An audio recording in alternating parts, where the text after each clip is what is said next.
प्रभु यीशु मसीह के सामर्थी नाम में आप सबों को जय मसीह की। ये मेरे लिए फिर से सौभाग्य की बात है कि आज फिर परमेश्वर के वचन को आप तक लेकर आना। अजीजों, आज एक खास संदेश मैं आपके साथ बांटना चाहता हूं जिसे परमेश्वर ने मुझसे हाल में ही बात करी और इस संदेश ने मुझ पर बहुत गहरा असर छोड़ा और मैं विश्वास करता हूं कि खुदा आपसे बात करेगा। आज के मनन का भाग हमने लिया है अय्यूब की किताब अध्याय 2 उसकी 11 से लेकर 13 आयत तक मैं आपके लिए पढ़ना चाहूंगा। तब तेमानी एलिपेज और शूही बिदलत और नमाती सोपर अय्यूब के इन तीनों मित्रों ने जब इस सब विपत्ति का समाचार पाया तो उस पर जो पड़ी थी वे आपस में यह ठान कर कि हम अय्यूब के पास जाकर उसके संग विलाप करेंगे और उसको शांति देंगे और अपने यहां से उसके पास भी चले। जब उन्होंने दूर से आंख उठाकर अय्यूब को देखा तो उसे ना पहचान सके। तब वे बिलख कर रो पड़े और अपना अपना बागा फाड़ कर आकाश की ओर धूल उठाकर अपने सिर पर डाली। तब वे 7 दिन तक और 7 रात तक उसके संग भूमि पर बैठे रहे, परंतु उनका दुख का बहुत ही बड़ा जानकर किसी ने उससे एक भी बात नहीं करी।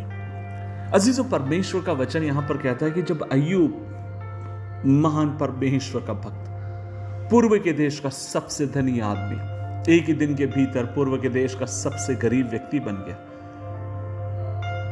10 बच्चों का पिता एक ही दिन के भीतर पुत्र और पुत्री रहित हो गया। और आप और मैं देखते हैं ऐसे समय उसकी पत्नी भी आकर उससे कहती है, क्या तू अब भी ईश्वर की आराधना करेगा? ईश्वर को श्राप दे और मर जा। लेकिन वो ना चुनकर खुदा की इबादत करना वो चुनता है। और फिर आप और मैं देखते हैं कि विपत्तियों के ऊपर विपत्ति उसके जीवन के ऊपर लगातार हम पाते हैं जो शैतान उसके ऊपर डाल रहा था। लेकिन यहां पर लिखा है जब वो अपने ऊपर अय्यूब बैठा हुआ है, विलाप कर रहा है, उसके मित्रों को सुसमाचार मालूम पड़ता है, इसकी खबर मालूम पड़ती है। वे सोचते हैं आओ हम मिलकर अय्यूब को मिलने चलो। और जब उन्होंने दूर से अय्यूब को देखा, बाइबल कहती है उसको पहचान भी नहीं पा रहे थे। क्यों नहीं पहचान पा रहे थे? क्योंकि अय्यूब की हालत ऐसी खराब हो चुकी थी। लेकिन यहां पर जो उसके मित्रों से जो उसके मित्रों की एक बात मुझे प्रभावित करती वो ये है, बाद में हम देखते हैं कि हाँ उन्होंने मुंह खोलकर अय्यूब के ऊपर दोष लगाए, नाना प्रकार की बातें कही। लेकिन जब वो अय्यूब के पास पहुंचे, बाइबल कहती है उन्होंने अपना मुंह खोलकर कुछ ना कहा। कितने दिन तक कुछ ना कहा? वे भूमि पर बैठे रहे और 7 दिन 7 रात उसके संग भूमि पर बैठे रहे, परंतु उसका दुख बहुत ही बड़ा जानकर उससे एक भी बात ना कही। अजीज, एक बात मैं आपसे कहना चाहता हूं और मैं विश्वास करता हूं इन दिनों में जो परमेश्वर का आत्मा मेरे अंदर काम कर रहा है। आप मुझसे कहेंगे भाई इन दिनों में विशेष प्रभु का आत्मा आपसे क्या बात कर रहा है? मैं आपसे कहना चाहता हूं प्रभु का आत्मा मुझसे बात कर रहा है, किशोर तेरे शब्द बोलने वाले थोड़े हो लेकिन तू ज्यादा सुन।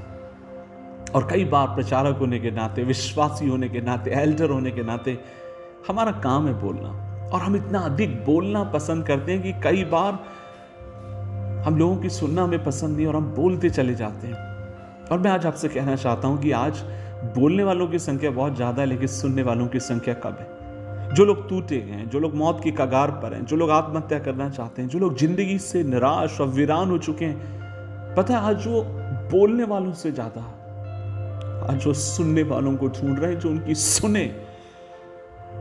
और मैं आपसे कहना चाहता हूं हमने बहुत प्रार्थना कर ली कि प्रभु आप मुझे इस्तेमाल करिए, आप मुझे बोलने की ताकत दीजिए, मुझे बोलने की निपुणता दीजिए। लेकिन मैं सोचता हूं अब समय आ गया है कि आप और मैं कलीसिया के सेवक होने के नाते अब समय आ गया, आपको मुझे कहने की जरूरत है, खुदावन मुझे सुनने वाले कान दे ताकि मैं अपनों की सुन सकूं, अपने भाई अपनी बहन की पुकार सुन सकूं, उनके दर्द को सुन सकूं। और जब आप और मैं उनकी सुनते हैं तब आप और मैं उनके दर्द में शामिल होते हैं। मैं आपसे बोलूं प्रभु के भीतर एक जो गिफ्ट है, मैं सोचता हूं हर विश्वासी को और उसके मानने वाले को होना चाहिए। और पता वो वरदान क्या है? प्रभु यीशु से मसीह से बेहतर कोई सुनने वाला इस दुनिया में कोई नहीं होगा। आप घंटों उसकी उपस्थिति में बैठिए, अपने दर्द को बोलिए, अपनी आंसुओं को बहाइए, अपनी पीड़ाओं को, यातनाओं को, व्यथाओं को, तृष्णाओं को आप उसके सामने उंडेलते जाइए और वो आपके सुनने के लिए तैयार है। वो एक अच्छा सुनने वाला है, इसलिए वो आपका मेरा चंगा करने वाला है। मेरे भाई, मेरी बहन, क्या आज सुबह के समय तू मेरे साथ दुआ कर सकता है, कर सकती है? खुदावन मुझे सुनने वाले कान दे। आज कई बार मैं भी सोचता हूँ, मेरा भी बेटा है, और मुझे कई बार लगता है कि जो मैं जिस क्षेत्र में कमज़ोर हूँ वो ये है सुनने में। मैं सुबह से शाम तक उसके पीछे पड़ा रहता हूँ, ये कर, वो मत कर, ये खा, वो ना खा, ये ना करना, वो ना करना।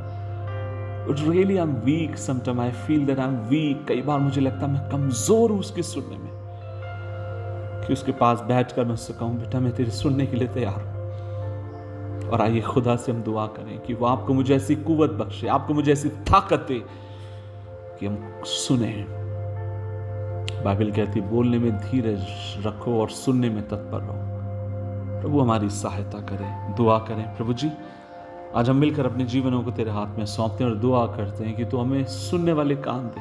बहुत हम बोल चुके हैं, लेकिन हमें मदद कर कि हम सुने जो तू हमसे कहना चाहता है, हम सुने जो तू हमें सुनाना चाहता है। यीशु मसीह के नाम से मांगते हैं, आमीन, आमीन।